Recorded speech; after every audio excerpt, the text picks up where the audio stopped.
Hello दोस्तों, कैसे हैं आप सब। मेरा नाम दीपक है और मैं आप सबका स्वागत करता हूं मेरे चैनल आपके एचआर कंसल्टेंट में। दोस्तों, आज के इस वीडियो में हम लोग बात करेंगे कि आप लोगों को जो ऑफर लेटर मिलता है जब आप किसी भी कंपनी में ज्वाइन करते हैं तो आपको सबसे पहले ऑफर लेटर मिलता है। तो किस प्रकार से आप अपना ऑफर लेटर इवेल्युएट कर सकते हैं, किस प्रकार से आप लोग जान सकते हैं कि आपके लिए वो ऑफर लेटर सही है, क्या आपको उस कंपनी में जाना चाहिए, क्योंकि वो ऑफर लेटर जब आप देखेंगे तभी आपको पता चलेगा। तो आज हम लोग ऑफर लेटर को इवेल्युएट करेंगे कि किस प्रकार से आप इवेल्युएट करके अपना डिसीजन बना सकते हैं कि इस कंपनी में मुझे ज्वाइन करना है। ठीक है, तो बने रहिएगा दोस्तों। मैं कोशिश करूंगा वीडियो ज्यादा बड़ी ना हो और आप लोगों को मैं संक्षेप में सब समझा पाऊं। तो चलिए शुरू करते हैं दोस्तों। तो सबसे पहले ऑफर लेटर का सैंपल देख लेते हैं। मैंने ऑलरेडी एक ऑफर लेटर के वीडियो बनाए हुए हैं, तो उनको आप जाके देख लीजिएगा अगर आप लोगों ने नहीं देखा। उसमें भी मैंने सैंपल बताया हुआ है कि ऑफर लेटर क्या बेसिकली कैसे दिखता है। तो ये बेसिकली एक सैंपल है ऑफर लेटर का। अलग अलग कंपनियां अलग अलग प्रकार से ऑफर लेटर देती हैं। कई कंपनियां 3 पेज का ऑफर लेटर भी देती हैं, कई कंपनियां एक सिंगल पेज का ऑफर लेटर देती हैं। मैंने आप लोगों को यहाँ पे एक सैंपल दिया है जो कि सिंगल पेज का ऑफर लेटर है। तो यहाँ पे जो ऑफर लेटर का सैंपल है, इसमें आप लोगों को सबसे पहले आपका नाम बताया जाएगा ऊपर, मिस्टर XYZ जो भी आपका नाम है। देन उसके बाद एड्रेस और जहाँ पे आपको जो है पोस्टिंग दी जाएगी वहां का जो है जगह का नाम और पिन कोड दिया जाएगा। देन उसके बाद जो है आपका जो डेजिग्नेशन है वो आपको बताया जाएगा, किस कंपनी में आप काम कर रहे हैं वो बताया जाएगा, और किसको आप फंक्शनली रिपोर्ट करेंगे वो आपको बताया जाएगा। साथ ही जो है आपकी यहाँ पे सैलरी बताई जाएगी कि कितनी आपको जो है सैलरी मिलेगी, एनुअल पैकेज बताया जाएगा और कौन से डेट को आप बेसिकली ज्वाइन करते हैं। तो ये मोटा मोटा ये सारी चीजें बताई जाती हैं। लेकिन जो थोड़े बड़े ऑफर लेटर होते हैं जिनमें 2-3 पेज इंक्लूड होते हैं, तो it's kind of a similar appointment letter as well, लेकिन वो अपॉइंटमेंट लेटर नहीं होता, वो भी ऑफर लेटर ही होता है। तो उसमें बेसिकली क्या बताया जाता है, उसमें आपको लीव्स बताई जाती हैं, उसमें आपको आपके बेनिफिट्स भी बताए जाते हैं, कितनी छुट्टियां मिलेंगी वो बताए जाते हैं, हॉलीडेज भी बताए जाते हैं। तो ये थोड़ा सा 2-3 पेज का ऑफर लेटर होता है। तो अलग अलग कंपनियों में अलग अलग प्रकार से मिलता है। ठीक है, तो इस चीज को ध्यान रखिएगा। चलिए अब अगले स्लाइड में चलते हैं और जानते हैं कि कौन कौन सी ऐसी चीजें हैं जिनको आपको मद्देनजर रखना है जब आप किसी ऑफर लेटर को इवैल्यूएट करते हैं। उसके बेसिस पे आप उस कंपनी को ज्वाइन कर सकते हैं।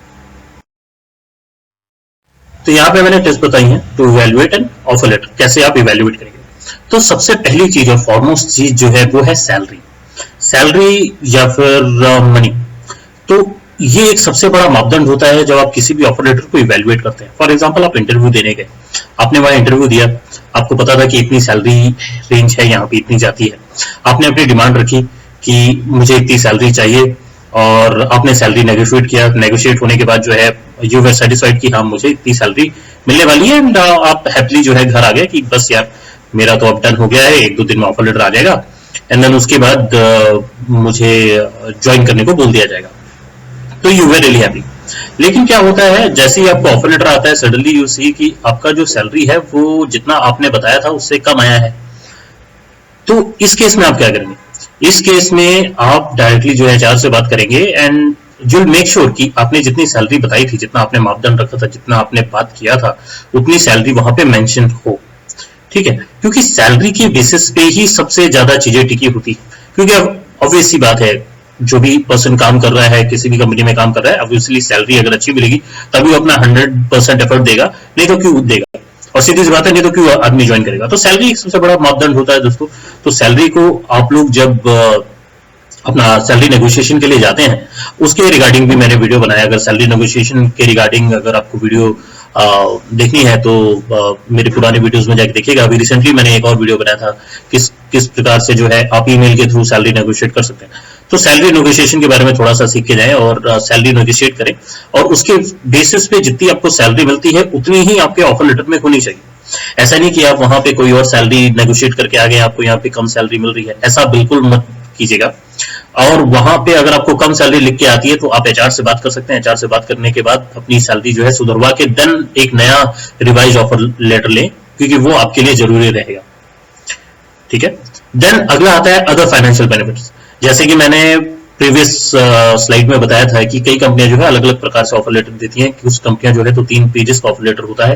तो उन ऑफर लेटर्स में आपको फाइनेंशियल बेनिफिट्स भी बताए जाते हैं कि ये फाइनेंशियल बेनिफिट्स मिलेगा आपको, ये ग्रेजुटी मिलेगी, चाइल्ड केयर फैसिलिटी मिलेगी, मेडिकल बेनिफिट मिलेगा, ये सारी चीजें बताई जाती हैं।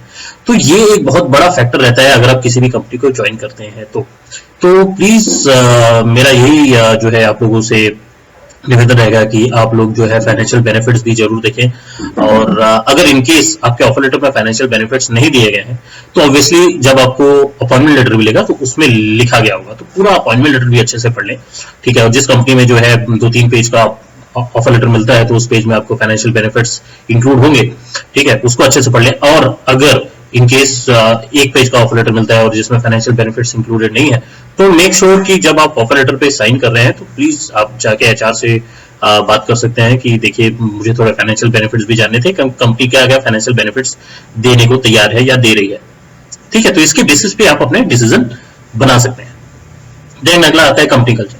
कंपनी कल्चर क्यों इंपॉर्टेंट है? क्योंकि कंपनी कल्चर आपको जानना जरूरी है, इसलिए बिकॉज कंपनी कल्चर के ऊपर ही आपकी सारी चीजें बनेगी।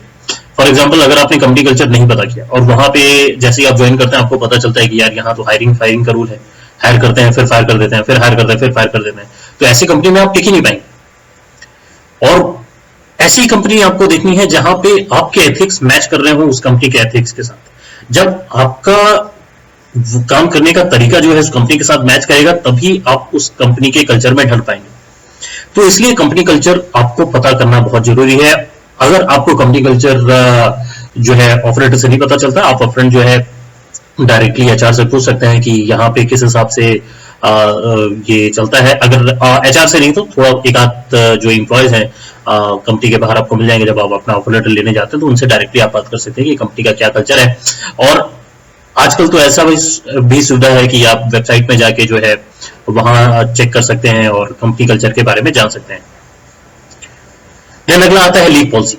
ऑफर लेटर में लीव पॉलिसी मेंशन की जाती है, जो 2-3 पेजेस का ऑफर लेटर। तो जो लीव पॉलिसी है दोस्तों, लीव पॉलिसी को आप अच्छे से बाकायदा चेक कर लें, देख लें कि आपको पीएल कितनी मिलती है, सीएल कितनी मिलती है, सिक लीव कितनी मिलती है, सारी जो है लीव्स आप अच्छे से चेक कर लें। और साथ में यही पूछ लें कि आपको हॉलीडेज कितनी मिल रही है, ठीक है। तो ये सारी चीजें जो है बहुत ही इंपॉर्टेंट हो जाती हैं जब आप किसी कंपनी को अच्छे से ज्वाइन करते हैं। देन लास्ट में आता है पर्सनल डेवलपमेंट। अब पर्सनल डेवलपमेंट इसलिए भी इंपॉर्टेंट हो जाता है क्योंकि देखिए आजकल हर एक कंपनी में एक ट्रेनिंग का जो दौर है वो चल रहा है। हर दिन टेक्नोलॉजी बढ़ रही है, तो उस हिसाब से जो है आप लोगों को कंपनी में ट्रेनिंग दी जाती है एंड उसके बेसिस पे जो है आपको अलग अलग प्रोफाइल दी जाती है काम करने के लिए। तो you have to check with your HR कि यहाँ पे ट्रेनिंग का क्या सिस्टम है, किस हिसाब से पर्सनल डेवलपमेंट कराई जाती है, जो रोल दिया गया है उसके बेसिस पे कितना पर्सनल डेवलपमेंट होता है। तो ये आप लोगों को चेक करना है दोस्तों। तो थैंक यू दोस्तों, आज के लिए इतना ही था। आशा करता हूँ कि आप लोगों को मेरा आज का वीडियो पसंद आया होगा। अगर पसंद आया है तो लाइक जरूर कीजिएगा, अपने ज़्यादा से ज़्यादा दोस्तों के साथ शेयर कीजिएगा और सब्सक्राइब करना मत भूलिएगा। और अगर आप लोगों को कुछ बोलना है तो आप कमेंट में जो है लिख के बता सकते हैं कि मेरा वीडियो आप लोगों को कैसा लगा और कौन कौन सी नई नई चीज़ें जो है आप लोग चाहते हैं कि मैं इम्प्लीमेंट करूं ताकि मेरे वीडियो और अच्छे हों, तो वो भी जरूर लिख के बताइएगा। मैं मिलूंगा आप लोगों से अगले वीडियो में, तब तक के लिए अपना ख्याल रखिएगा दोस्तों। धन्यवाद।